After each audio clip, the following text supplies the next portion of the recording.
दोस्तों, मैं कहानी शुरू करूँ उससे पहले आप लोगों से एक बात करनी है। दोस्तों, आप लोग व्यूज़ तो बहुत अच्छे देते हो, लाइक भी कर देते हो, लेकिन कमेंट नहीं आते। प्लीज़ कमेंट कीजिए ताकि हमें पता चले कि आप लोगों को किस तरह की कहानी और चाहिए, कौन से कैरेक्टर आपको ज़्यादा पसंद आ रहे हैं, ताकि हम उन्हीं कैरेक्टर्स पे आपके लिए कहानी लेके आएँ। और दोस्तों, प्यार, सपोर्ट इसी तरह जिस तरह आप दे रहे हो, बनाए रखिएगा। अब बिना वक़्त गवाए कहानी को शुरू करते हैं। तो कहानी जो है, वो सोसाइटी से शुरू होती है, जहाँ पर झटका एक ऐसा व्यक्ति जो कि व्यापारी नंबर 1 होता है, जिसके पास ढेर सारा पैसा, ढेर सारा काम और ढेर सारी इज़्ज़त होती है। मार्केट में एक अलग ही दबदबा होता है, सोसाइटी में एक अलग ही दबदबा होता है। पूरी सोसाइटी को ये बात पता होती है कि सबसे ज़्यादा पैसे अगर किसी के पास है यहाँ पे, तो वो झटका ही है। दूसरी तरफ जो हमारा किरदार है, वो है विनीता का। विनीता, जो अभी जो है अय्यर के साथ जो है एंगेज्ड है और काफ़ी ज़्यादा इन दोनों के बीच में घनिष्ठ प्यार भी है। लेकिन आए दिन इन दोनों के बीच में लड़ाई, टकरार होती रहती है। हालाँकि पूरी सोसाइटी में एक बात और प्रचलित है कि विनीता जितना खूबसूरत शायद कोई और नहीं, क्योंकि एक कंपटीटर विनीता का है जो कि अंजलि का है, लेकिन फिर भी विनीता जितना खूबसूरत शायद वहाँ पर कोई भी नहीं है। अब होता ये है कि विनीता जो है वो पार्टी जाना चाहती है, क्लब में जाना चाहती है, घूमना चाहती है और काफ़ी ज़्यादा एन्जॉय करना चाहती है। लेकिन जो अयरा है, वो इन सब चीज़ों में कभी भी एंगेज रहा नहीं। उसको चाहिए कि लाइफ़ में स्ट्रेट रहो, सिंपल रहो, आगे बढ़ो, बस। अब होता ये है कि विनीता कहती है कि अयरा, मेरे को भी नौकरी करनी है और मैं नौकरी ढूँढ लूँगी।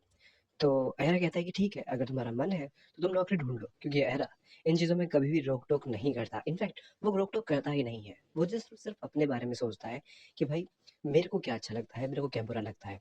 तो वो कभी भी बिना तो विनीता को रोकता नहीं है। इसके बाद होता ये है कि विनीता जब नौकरी ढूँढती है इधर-उधर, इधर-उधर, तो उसको नौकरी कहीं मिल नहीं रही होती है, क्योंकि उसके पढ़ाई में और उसकी आखिरी नौकरी में काफ़ी ज़्यादा समय हो चुका होता है। जिसकी वज़ह से लोग सोच रहे होते हैं कि यार अभी शायद उतनी ज़्यादा कैपेबल नहीं है, उतनी ज़्यादा एफिशिएंट नहीं है, लेकिन विनीता काफ़ी ज़्यादा एफिशिएंट थी। उसने कई सारे इंटरव्यूज़ भी क्रैक कर लिए। अब होता ये है कि उन्हीं दौरान वो झटका के पास पहुँचती है, झटका की दुकान पे। तो झटका जो है, वो कहीं न कहीं विनीता को काफ़ी ज़्यादा पसंद भी करता था।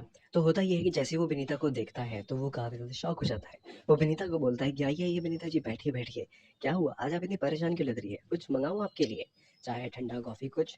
विनीता कहती है कि नहीं, नहीं, झटका, मुझे ना बस ऐसे ही मैं आपके पास आ गई, क्योंकि आप मेरे बहुत अच्छे दोस्त हो, इसलिए मेरे आपसे बात करने का मन किया।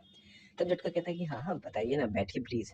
तभी झटका की दुकान पे एक शख्स आता है, जो कि झटका को कहता है कि चल, तुझे क्लब घूमना था ना, आज मैं तुझे क्लब घुमा के लाता हूँ। झटका कहता है कि नहीं, नहीं, मैं आज नहीं जाऊँगा, मैं कभी और जाऊँगा, देख विनीता जी आई हैं, मुझे कुछ इम्पोर्टेंट काम है। ये चीज़ विनीता सुन लेती है। तो झटका जो है अपने दोस्त को भेज देता है, लेकिन फिर विनीता कहती है कि आप क्लब जा रहे थे, सॉरी मैंने आपको डिस्टर्ब कर दिया। तो झटका कहता है कि अरे नहीं, नहीं, ऐसा ही था, कोई इतना इम्पोर्टेंट नहीं था, आप बताइए ना। तब विनीता कहती है कि मेरे को ना नौकरी चाहिए, लेकिन मुझे नौकरी कहीं मिल नहीं रही है।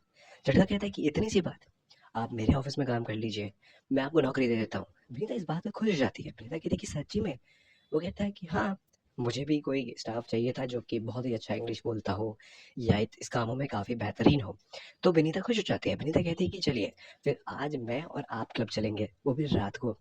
तब जटा कहता है कि रात को? तब विनीता कहती है कि हाँ, लेकिन आप किसी को बताइएगा मत, हम सीक्रेटली जाएँगे। इसके बाद रात के टाइम पे झटका जो है वो तैयार होके बाहर आता है और वो कहता है कि मेरी एक बिज़नेस मीटिंग है, तो मेरे को लेट हो जाएगा। वो चले जाता है थोड़ा आगे। जब वो मोहल्ले से थोड़ा आगे बढ़ता है, तो एक जगह पे जाकर रुका होता है। दूसरी तरफ से विनीता आती है, जो कि कहती है कि उसकी एक फ्रेंड्स की पार्टी है, तो वो वहाँ जा रही है। जब झटका विनीता को देखता है, तो वो देखता ही रह जाता है, क्योंकि विनीता ने ऊपर से नीचे तक एक काले रंग की ड्रेस पहनी हुई थी, जिसमें उसके गुब्बारे इतने ज़्यादा हैवी और इतने ज़्यादा बड़े दिख रहे थे कि वो देखता ही रह जा रहा था। अब होता ये है कि ये दोनों के दोनों क्लब पहुँचते हैं। क्लब में शुरू करते हैं लोग डांस-वांस। विनीता को तो काफ़ी ज़्यादा पसंद था क्लब। विनीता डांस करना शुरू करती है। वो झटका को भी डांस फ्लोर पे ले आती है। झटका जब डांस कर रहा होता है, थोड़ा अनकॉन्शियस हो रहा होता है। तभी झटका को विनीता जो है उसके हाथ पकड़ती है और अपने कमर पे रख देती है और फिर अपने कमर को धीरे-धीरे करके हिलाती है। ये देखने के बाद झटका जो है वो काफ़ी ज़्यादा बेहतरीन तरीके से महसूस करने लग जाता है। वो कहता है कि यार आज तो दिन ही बन गया। इसके बाद क्या था, एक पे बाद एक, एक के बाद एक ड्रिंक होनी शुरू हुई। वो दोनों के दोनों थोड़े से हाई हुए और हाई होने के बाद दोनों के बीच में एक गर्माहट पैदा हुई। इसके बाद झटका ने कहा कि हम घर जाएँ या मेरे गोदाम।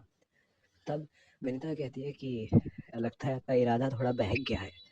वैसे मेरा भी बहका हुआ है, तो चलिए आपके गोडाउन ही चलते हैं।